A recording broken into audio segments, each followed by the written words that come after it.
Assalamualaikum warahmatullahi wabarakatuh.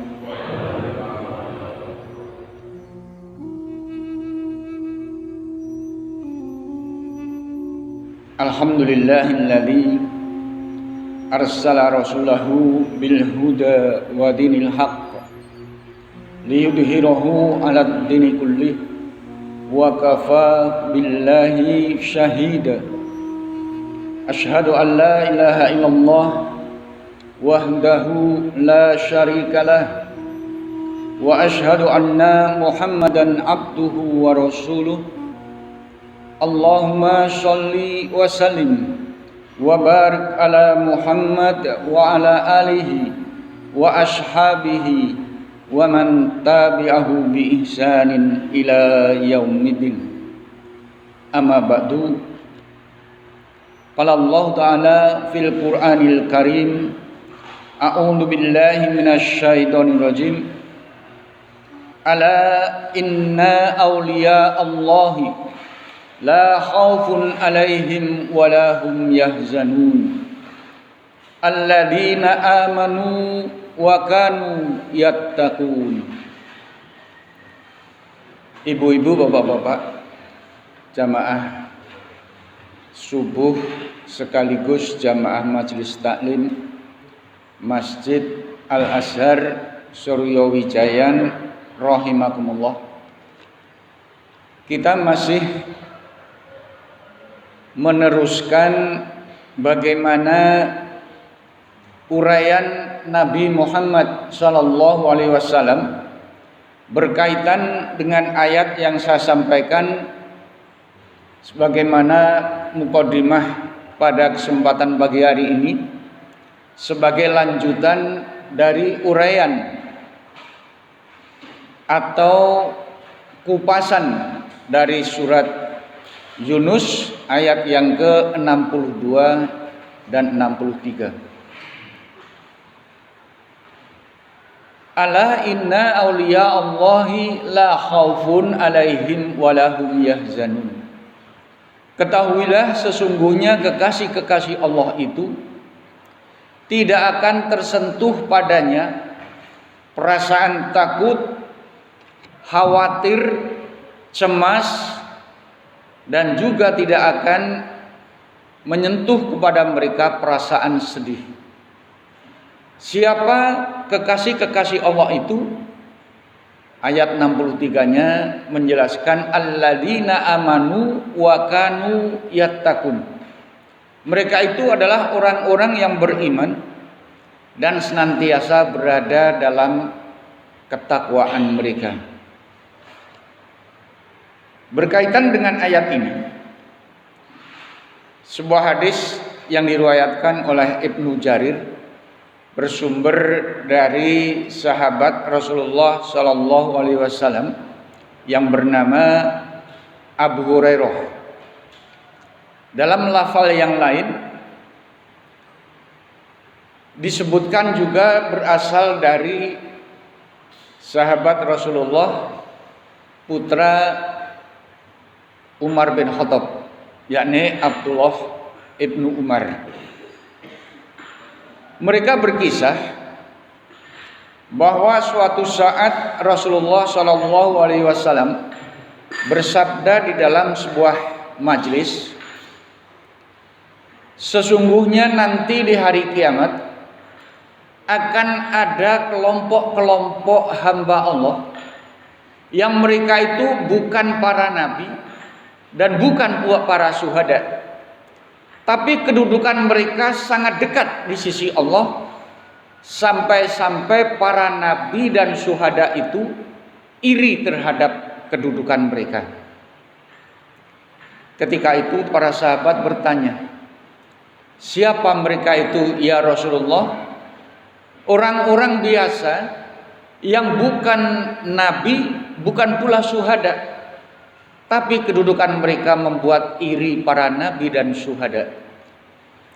Maka Rasulullah menjawab, mereka itu adalah hamba-hamba Allah yang saling berkasih sayang karena keluhuran Allah. Merekalah Orang-orang yang di hari pada saat orang-orang merasakan ketakutan yang sangat, mereka tidak tersentuh rasa itu. Ketika semua orang merasakan kesedihan yang sangat, mereka tidak tersentuh perasaan itu. Wajah mereka berbinar-binar dan Allah tempatkan mereka di mimbar-mimbar cahaya yang membuat para nabi dan syuhada iri terhadap mereka. Maka para sahabat kemudian bertanya, apakah yang mereka lakukan ya Rasulullah? Ceritakan kepada kami supaya kami bisa mencintai mereka. Maka Rasulullah menjelaskan lebih detail lagi. Mereka itu adalah orang-orang yang saling berkasih sayang antara sesama mereka, bukan karena pertalian keluarga dan bukan karena harta benda yang ada pada mereka. Kemudian Rasulullah membaca ayat 62 dan 63 surat Yunus tadi. Jamaah rahimahullah, ada beberapa hal yang bisa kita jadikan bahan renungan yang mudah-mudahan pada gilirannya akan memotivasi kita untuk berbuat lebih baik. Yang pertama, Rasulullah SAW menyatakan bahwa Allah mengabarkan kepada beliau bahwa di hari kiamat nanti, pada saat manusia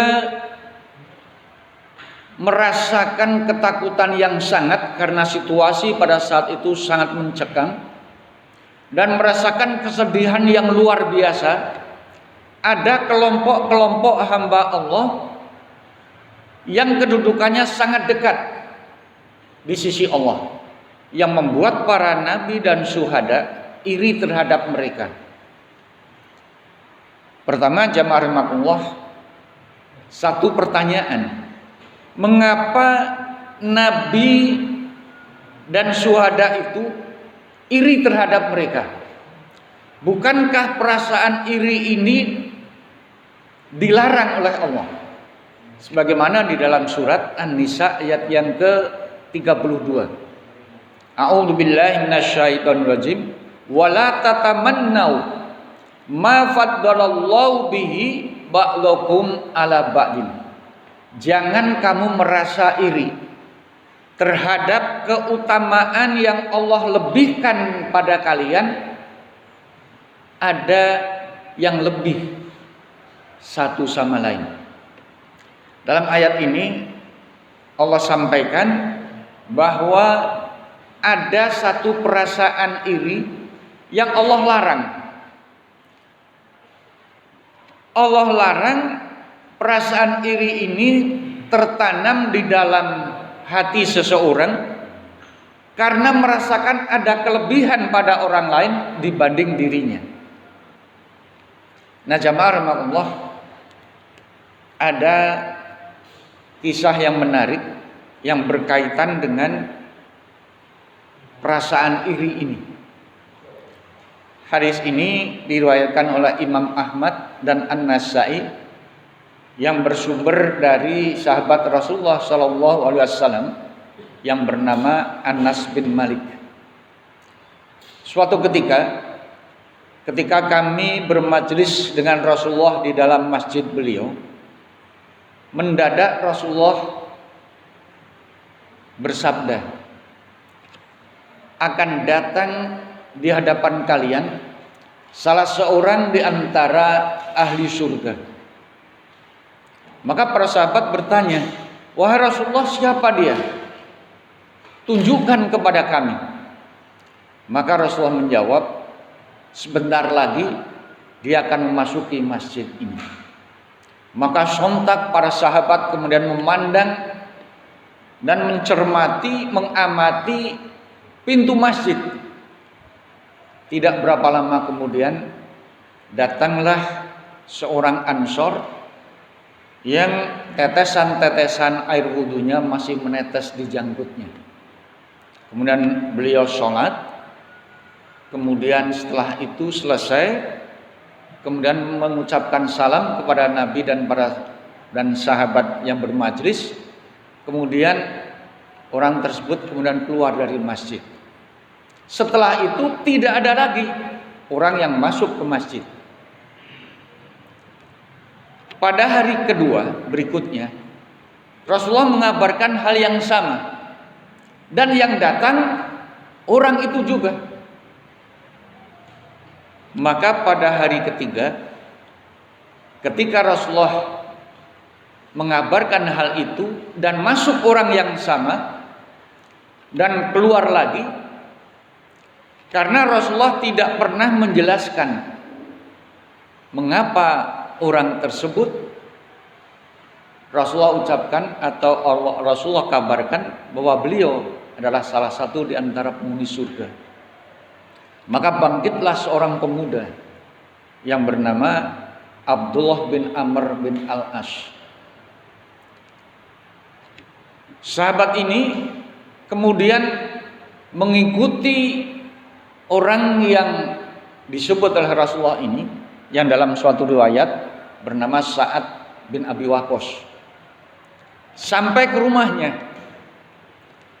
Kemudian setelah sampai di rumahnya, berkatalah Abdullah bin Amr bin Al-As ini, "Tuan, saya ini sedang ada masalah dengan ayah saya, dan karenanya saya kemudian berjanji tidak akan pulang selama 3 hari 3 malam.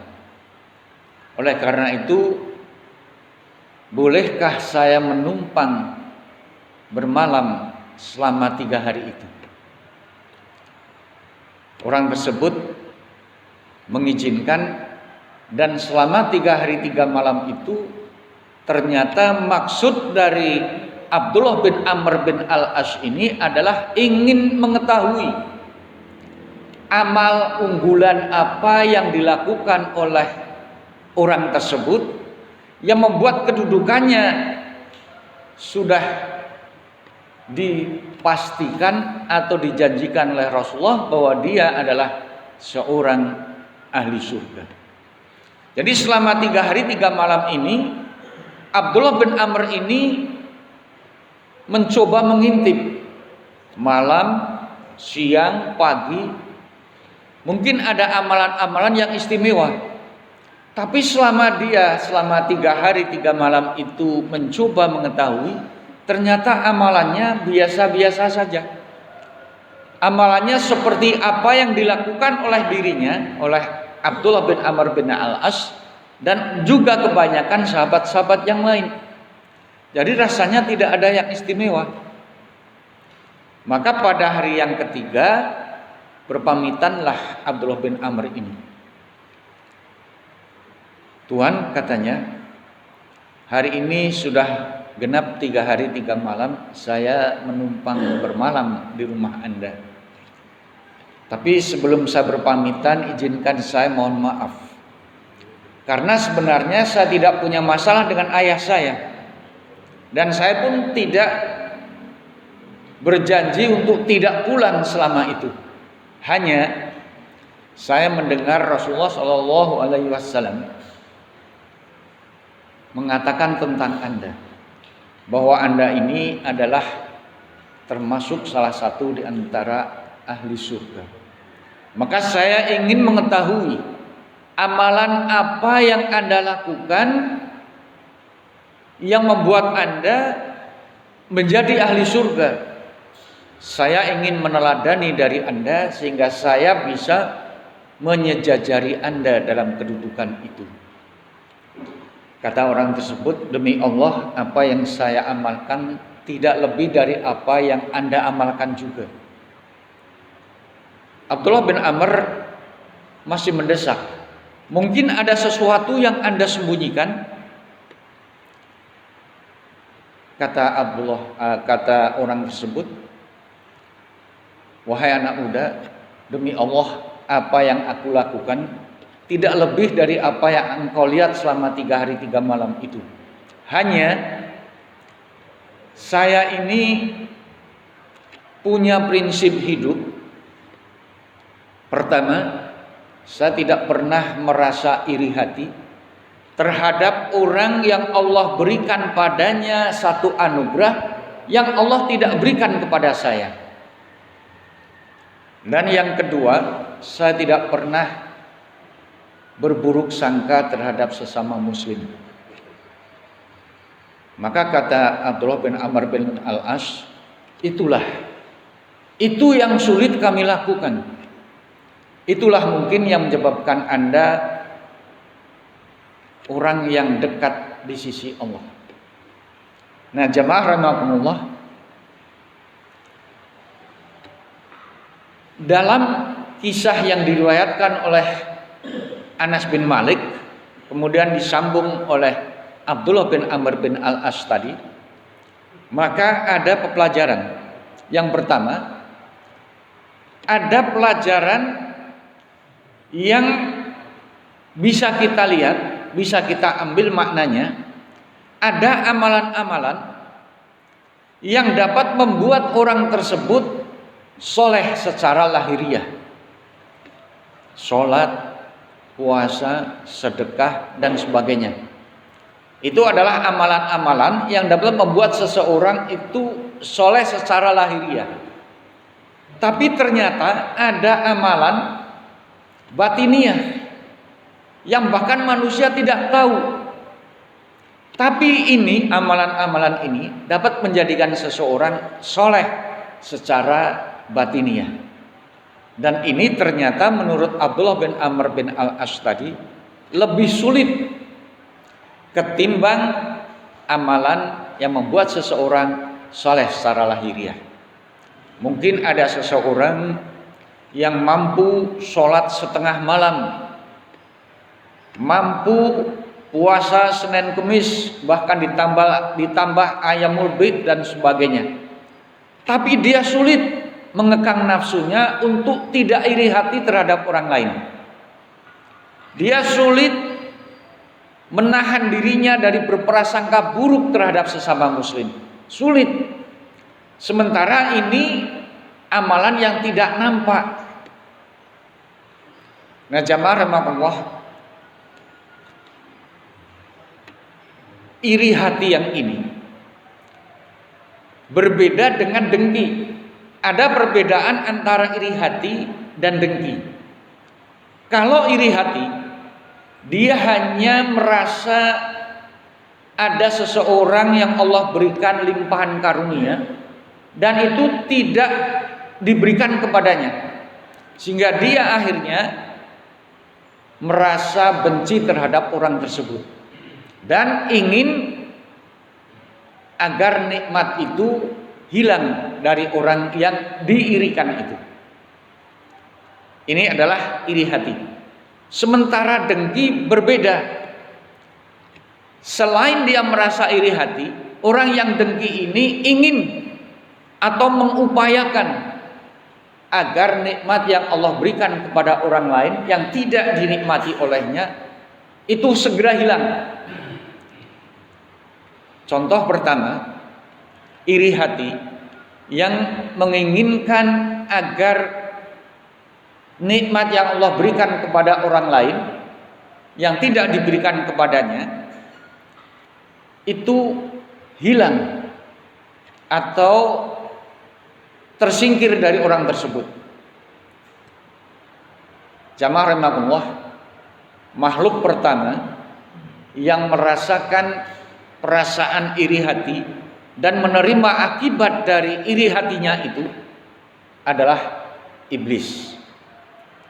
Iblis itu merasa iri karena Adam alaihissalam, orang makhluk yang baru saja diciptakan oleh Allah, tapi ternyata Allah perintahkan kepada malaikat termasuk dirinya untuk sujud hormat kepada Adam. Maka dalam hal ini iblis membangkang dan menyombongkan diri karena dia merasa seharusnya dia yang lebih berhak untuk menerima anugerah itu. Maka di dalam surat Al-Baqarah ayat yang ke-34 Allah sampaikan, A'udzu billahi minasyaitonir rajim wa idz qulna lil malaikati isjudu li adama fasajadu illa iblis aba wastakbara wa kana minal kafirin. Dan ingatlah ketika Allah berfirman kepada para malaikat, sujud hormatlah kalian kepada Adam. Maka mereka pun kemudian sujud illa iblis, kecuali iblis. Aba, dia membangkang, wastakbaro, dan dia menyombongkan dirinya. Wa kana minal kafirin, maka termasuklah dia orang yang kafir. Jamaah rahimakumullah, ayat ini juga menjelaskan, menggambarkan kepada kita sekalian bahwa orang yang digolongkan sebagai orang kafir bukan hanya orang-orang yang ada dalam pikiran kita. Karena kadang-kadang kita kalau mendengar kata orang kafir itu seakan-akan ditujukan kepada orang lain, bukan kepada kita. Saya sih bukan orang kafir. Tapi ayat ini menjelaskan bahwa yang membuat iblis ini digolongkan sebagai orang kafir, sebagai golongan kafir adalah pertama, dia aba, membangkang perintah Allah. Yang kedua, wastakbaro, dia menyombongkan dirinya. Wa kana minal kafirin, maka jadilah dia orang yang kafir. Jadi jangan lupa bahwa sebelum Adam diciptakan, menurut Imam Ali karramallahu wajhah, iblis itu sudah mengabdi, sudah beribadah kepada Allah bersama para malaikat ratusan tahun. Hanya ketika Adam diciptakan, kemudian Allah perintahkan malaikat dan jin untuk sujud hormat kepada Adam, dia menolak, dia membangkang, dan dia menyombongkan diri. Jadi kafir di sini bukan berarti dia tidak beribadah kepada Allah. Iblis ini sudah beribadah kepada Allah ratusan tahun, tapi gara-gara membangkang perintah Allah dan takabur, maka Allah golongkan dia sebagai orang yang kafir. Jadi ini merupakan satu pelajaran buat kita sekalian. Meskipun kita sudah beribadah kepada Allah, jangan berperilaku seperti iblis. Jangan membangkang dan jangan takabur atau sombong. Sehingga karena dua sifat inilah Allah sampaikan wa kana minal kafirin, jadilah dia termasuk orang yang kafir. Nah, jamaah rahmatullah, mari kita lihat apa efek dari iri hati iblis ini. Ketika Allah persilahkan Adam dan istrinya berdiam di surga, wa qulna ya Adam uskun anta wa yaujubal jannata wa kula minha ragadan haitsu syi'tuma wa la taqraba hadhihi syajarata fatakuna minadh dhalimin. Berfirman Allah, wahai Adam, tinggallah kamu dan istri kamu di dalam surga. Nikmatilah semua fasilitas surgawi ini. Makanlah apa saja yang engkau inginkan dan tinggallah di mana saja yang kamu mau. Hanya satu saja, jangan kamu dekati pohon itu. Nanti kamu akan jadi orang yang durhaka. Nah, jamaah rahmatullah, iblis merasa iri hati karena Allah berikan limpahan karunia kepada Adam alaihissalam dan istrinya tadi. Selain dihormati oleh malaikat dan dirinya sendiri yang diperintahkan, mereka pun dipersilahkan untuk tinggal di dalam surga, menikmati segala fasilitas surgawi itu. Maka iri hati ini menumbuhkan keinginan iblis untuk agar kenikmatan itu lenyap dari Adam. Maka dalam ayat selanjutnya Al-Quran mengabadikan peristiwa ini. Wa azallahuma syaitanu anha wa ahrajahuma mimma kana fih. Maka syaitan memperdayakan keduanya dan mengeluarkan mereka dari kenikmatan yang mereka peroleh, yakni surga. Jadi keinginan iblis dari iri hati ini melenyapkan kenikmatan yang dinikmati oleh Adam dan istrinya sehingga mereka dikeluarkan dari surga. Jadi ini adalah iri hati. Mereka, kecuali iri hati, iblis ini dengki karena dia menginginkan kenikmatan itu hilang dari Adam alaihissalam. Jadi inilah dengki. Sementara iri berbeda. Kemudian yang lebih dalam atau lebih ekstrim dari iblis ternyata apa yang dilakukan oleh Qabil, salah satu di antara putra Adam. Qabil iri hati kepada Habil. Pertama, karena menurut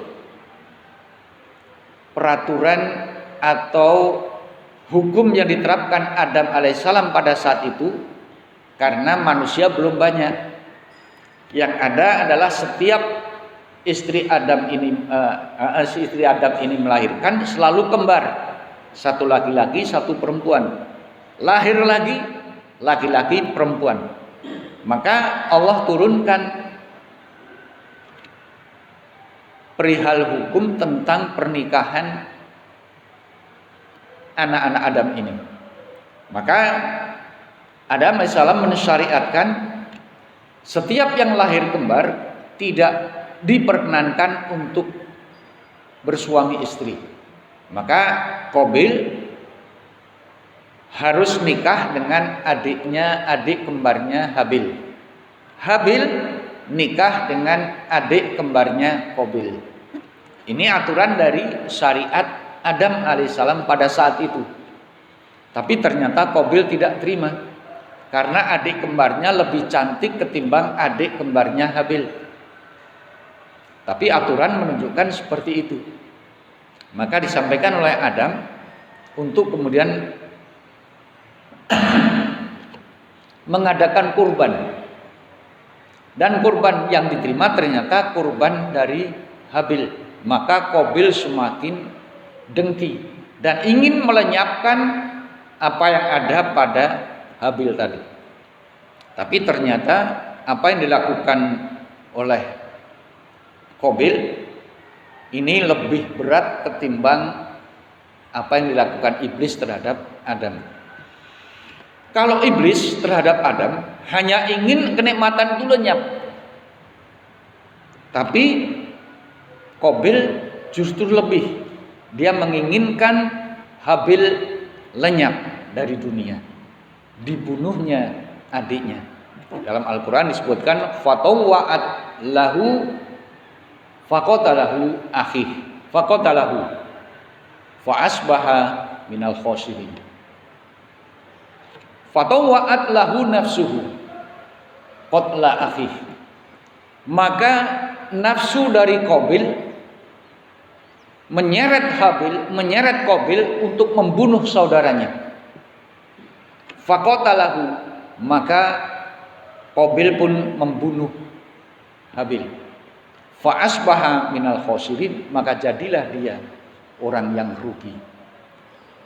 Jadi sebenarnya kedua kejadian ini itu menunjukkan bahwa iri hati adalah persoalan pertama yang menjadikan iblis berani membangkang terhadap perintah Allah. Ini adalah pembangkangan pertama makhluk terhadap Robnya, makhluk terhadap yang menciptakannya. Dan iri hati serta atau dengki ini adalah satu peristiwa pembunuhan pertama manusia atas manusia yang lain. Itu juga berasal dari rasa dengki. Maka inilah yang dilarang oleh Allah. Berbeda dengan iri yang dimaksud oleh Rasulullah tadi. Ada segolongan orang, banyak golongan orang yang membuat kedudukan mereka di sisi Allah membuat iri Nabi dan para syuhada. Iri di sini disebutkan oleh Imam Al-Ghazali sebenarnya bukan iri, lebih baik dibedakan. Ini adalah ghibthah. Ghibthah itu satu perasaan ingin seperti orang tersebut. Ingin seperti orang tersebut tanpa menginginkan kenikmatan yang ada pada orang tersebut hilang. Itu ghibthah. Seperti misal ketika seseorang mendengar seorang membaca Al-Quran dengan bagus, iramanya bagus, tartil, tajwid dan sebagainya sempurna, dan dia ingin seperti dia. Ini bukan iri hati, tapi Imam Al-Ghazali menyebutkan ini ghibthah. Ini yang diperbolehkan, sebagaimana Rasulullah SAW sampaikan tidak boleh iri hati kecuali dalam dua hal. Yang pertama, seorang yang melihat orang lain kaya, tapi kekayaan itu dia letakkan pada jalan-jalan yang membuat Allah ridho kepadanya. Maka dia mengatakan, seandainya saya punya harta seperti dia, saya akan berbuat kebaikan sebagaimana dia. Maka Rasul mengatakan, orang itu mempunyai derajat pahala seperti orang yang melakukannya. Kemudian yang kedua, orang yang melihat seorang yang mempelajari Al-Quran dan diajarkannya kepada orang lain, dan dia ingin seperti itu. Jadi hanya ada dua yang diperbolehkan. Pertama tentang harta, tapi harta itu diletakkan pada tempat yang diridhoi Allah. Yang kedua tentang ilmu, dan orang itu mengajarkan ilmu kepada orang lain. Ini bukan iri hati, tapi ini adalah ghibthah. Kemudian yang kedua, jamaah rahimakumullah, setelah kita mengetahui apa iri hati dan apa ghibthah, sehingga ada perbedaan persepsi kita tentang mengapa Nabi dan syuhada iri terhadap mereka. Yang kedua, ini mungkin yang terakhir pada kesempatan pagi hari ini, ketika Rasulullah menyampaikan ada golongan yang Allah berikan tempat terbaik di sisinya yang membuat para nabi dan syuhada iri terhadap mereka, maka para sahabat menyatakan, siapa mereka ya Rasulullah? Terangkan kepada kami sehingga kami bisa mencintai mereka. Ini satu ungkapan ketawaduan para sahabat. Mereka mengatakan, siapa mereka? Terangkan kepada kami supaya kami bisa mencintai mereka. Mengapa para sahabat tidak mengatakan, siapa mereka ya Rasulullah, supaya kami bisa seperti mereka? Tapi sahabat menyatakan, terangkan kepada kami supaya kami bisa mencintai mereka. Sama rahmatullah, suatu saat ketika Rasulullah SAW sudah bersiap untuk melakukan atau menjadi imam dalam sebuah sholat berjamaah, tiba-tiba di antara jamaah ada yang interupsi. Sebentar Rasulullah, mohon diterangkan kapan kiamat itu akan datang. Rasulullah tidak menjawab, karena pada saat itu sholat sudah akan dimulai. Maka setelah selesai sholat, maka Rasulullah menghadap para jamaah dan bertanya, siapa tadi yang bertanya tentang kiamat? Saya Rasulullah, kata orang tadi. Rasulullah tersenyum dan kemudian bersabda, apa yang sudah kamu persiapkan untuk kiamat? Orang tersebut kemudian berkata, wahai Rasulullah, sungguh saya tidak mampu menyiapkan bekal dengan banyak sholat, banyak sodakoh, tapi saya mencintai Allah dan Rasulnya. Maka kata Anas bin Malik yang meriwayatkan hadis ini, Anas bin Malik ini kemudian berkata, saya belum pernah melihat wajah para sahabat pada saat itu bercahaya lebih daripada hari itu. Ketika mereka mendengar bahwa orang akan bersama mereka yang dicintainya, dan mereka yakin bahwa mereka mencintai Allah dan Rasulnya.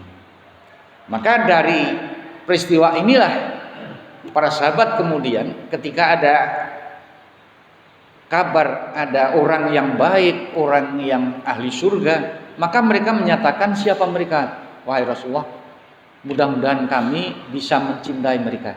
Dengan harapan ketika seseorang mencintai orang tersebut, mereka pun akan bersama dengan mereka. Meskipun mereka tidak sesoleh orang tersebut. Nah, jamaah rahimakumullah, dari kejadian inilah kemudian Rasulullah SAW membacakan ayat tadi.